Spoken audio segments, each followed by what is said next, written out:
Let me ask you something personal. Have you ever walked into a room, everything seemingly normal, and within seconds felt something shift inside you? Not a thought, not a memory, just this deep, quiet knowing that something is off. Something beneath the surface that nobody else notices. And then, maybe 10 minutes later, it all comes out. The tension, the argument, the hidden truth, and you think, I felt that coming. I felt that before any of it happened. Or maybe it happens with people. Someone smiles at you, says all the right things, carries themselves with total confidence, but somewhere inside, you feel a faint signal, barely a whisper, telling you something doesn't line up. You can't point to a single thing they did wrong. So you push the feeling down. You tell yourself you're overthinking. You call it anxiety. You call it paranoia. And eventually, you discover, you were right all along. If any of this feels familiar, this video is for you. Because what you've been experiencing isn't a glitch. It isn't anxiety. It isn't you being too sensitive, too emotional, or too in your head. What you're experiencing is a form of perception that most people simply don't have access to. And here's the painful part. Nobody ever taught you what it actually is, what it does to you, or how to use it without letting it slowly drain you. Today, we're going to fix that. Part 1. Understanding your empathic abilities. Before we talk about abilities, we need to understand what they actually are. There's a word often thrown around, psychic. When most people hear it, they picture someone in a dark room with a crystal ball, making vague predictions. That's not what we're talking about. What we're talking about is far more grounded, far more real, and far more fascinating. Carl Jung, one of the greatest psychologists in history, called it the unconscious perceptual system. Here's what he meant. Your mind constantly processes signals that never reach conscious awareness. Micro-expressions, tiny shifts in tone, changes in someone's energy, slight mismatches between words and body language. Most people filter all of this out. Their awareness is narrow, tuned only to obvious thoughts and emotions.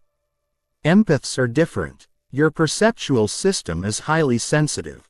It picks up signals others miss entirely, often before your conscious mind has time to catch up. That's why sometimes you feel something before you can explain it. This is not supernatural. It's your mind operating at a level of sophistication most people never reach. The problem arises when you grow up without knowing this. You start to think, something's wrong with me. Why am I feeling this? You internalize other people's emotions. You carry weight that isn't yours. You confuse receiving with possessing. That single misunderstanding is the root of almost all exhaustion, overwhelm, and self-doubt that empaths experience. You were never the problem. You just didn't have the right map. Part 2. The 5 core abilities of empaths. Let's build that map. These are the 5 core abilities empaths carry. The ones that make you feel everything so deeply, confuse you, and sometimes make you feel like you're losing your mind. And we'll learn how to use them consciously. Ability 1.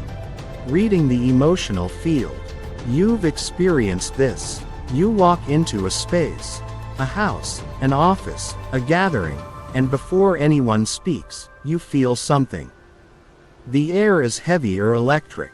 There's tension in the room that no one else notices, but you do. This isn't imagination or anxiety. What you're sensing is the collective emotional field.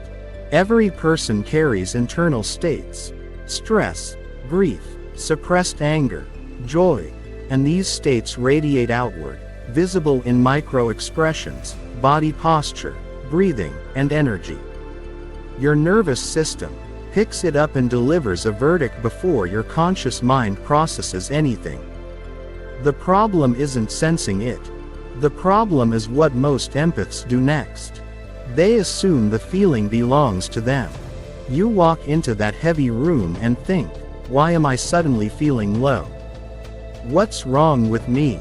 You carry that energy out of the room, into your day, thinking it's yours. Imagine being able to hear frequencies others can't. You hear a low hum, but nobody told you it's coming from outside. You spend years wondering why you hear it, seeing therapists, doubting yourself.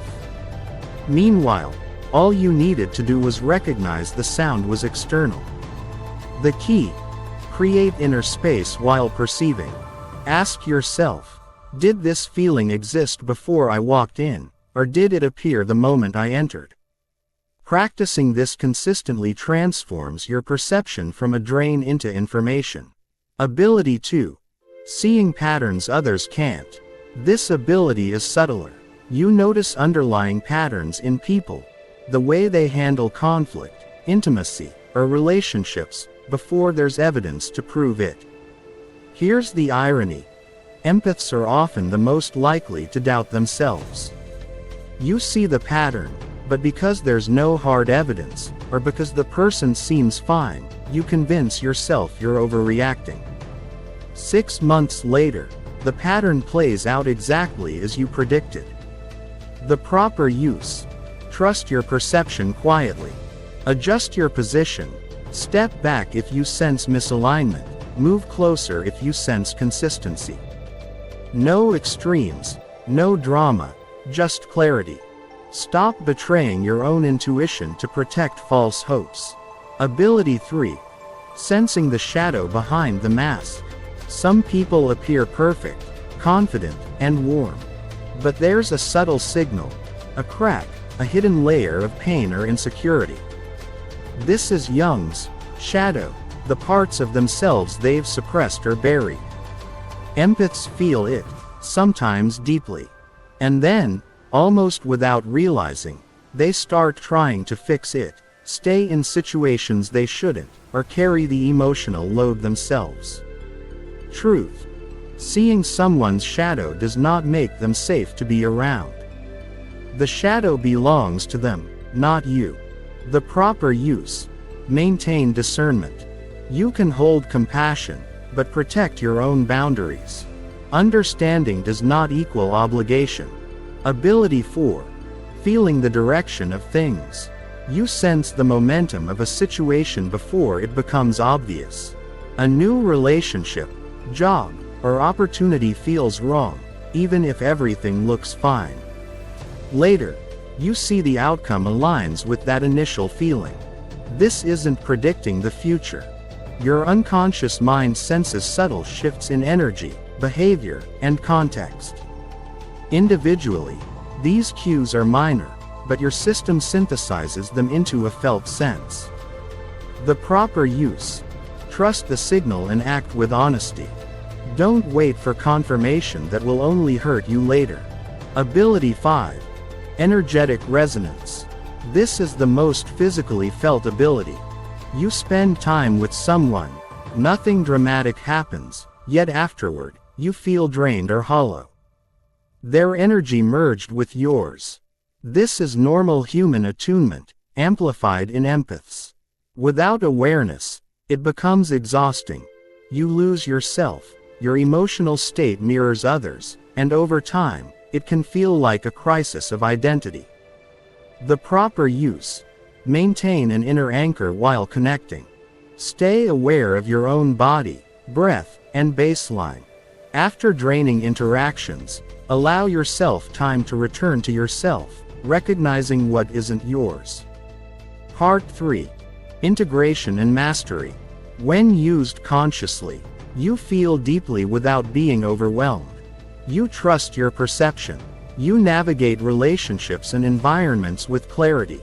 Your empathy becomes a powerful tool, not a drain. The transition isn't easy. Most empaths are conditioned to define their value by availability, understanding, and sacrifice. Setting limits feels selfish. Stepping back feels wrong. But as Jung noted, mature compassion doesn't look like withdrawal. it looks like wisdom. The shift is this. Stop reacting automatically to every signal. Start using your abilities consciously. Distinguish which signals require action and which are simply information. Protect your energy, honor your boundaries, and maintain your inner center. When you do, your abilities sharpen, your perception becomes precise, and your sensitivity becomes intelligence. You're no longer overwhelmed. You feel deeply while remaining yourself. You become a still point in the middle of movement, a presence that observes, understands, and moves with clarity. Conclusion. You are not too much. You never were. Your sensitivity is not a flaw. It's a sign your perceptual system is operating at a level most people never reach. With awareness, framework, and small consistent choices, pausing before you absorb, checking if a feeling is yours, trusting your intuition, staying grounded, and returning to yourself, you reclaim your power. Your sensitivity becomes a lens for clarity, not a weight to bear. The world doesn't need you to absorb its pain. It needs you to be a presence that isn't moved by it, that sees clearly, feels deeply, and remains fully, unmistakably yourself. That's not sensitivity. That's consciousness. And it was always available to you.